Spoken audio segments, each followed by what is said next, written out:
અમદાવાદના શાહ આલમ વિસ્તારમાં દવા લેવા નીકળેલા યુવકનું એએમસીના ડમ્પર નીચે ચગડાઈ જતા મોત નીપજ્યું હોવાની ઘટના સામે આવી છે।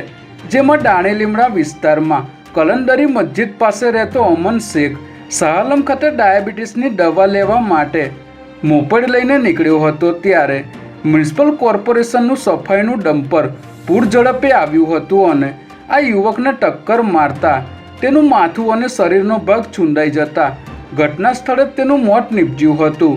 જે બાદ ડમ્પર ચાલક પોતાનું ડમ્પર મૂકીને પોલીસ સ્ટેશન ખાતે હાજર થઈ ગયો હતો, ત્યારે કે ડિવિઝન ટ્રાફિક પોલીસે ગુનો નોંધી આરોપીની ધરપકડ કરી છે।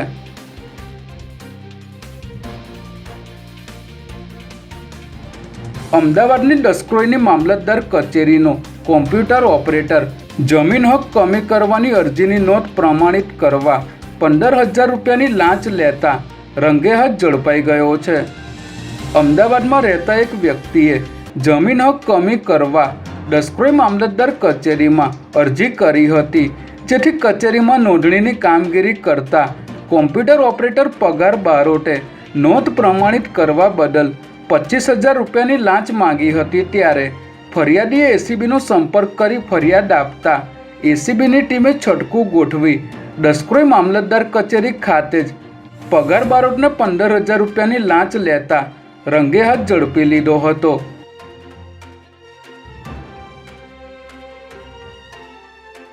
ચાઇનીઝ સાયબર માફિયાઓ ડિજિટલ એરેસ્ટના નામે કરોડો રૂપિયા પડાવી રહ્યા છે, ત્યારે આ ગેંગને ભારતીય નંબરના સિમ કાર્ડ આપનાર 2 આરોપીઓને ઝડપી લેવામાં આવ્યા છે।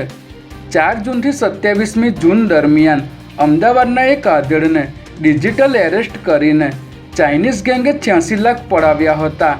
આ બાબતે વૃદ્ધે ફરિયાદ નોંધાવતા સાયબર ક્રાઇમે તપાસ શરૂ કરી હતી, જેમાં આ ગુનામાં કોલ અને વિડીયો કોલ કરવા માટે ચાઇનીઝ ગેંગને ભારતીય સિમ કાર્ડ પૂરા પાડનારા 2 યુવાનોને પન્ના ડિસ્ટ્રિક્ટ જેલમાંથી તપાસના કામે ટ્રાન્સફર વોરંટથી ઝડપી લઈ તપાસ કરવામાં આવી રહી છે।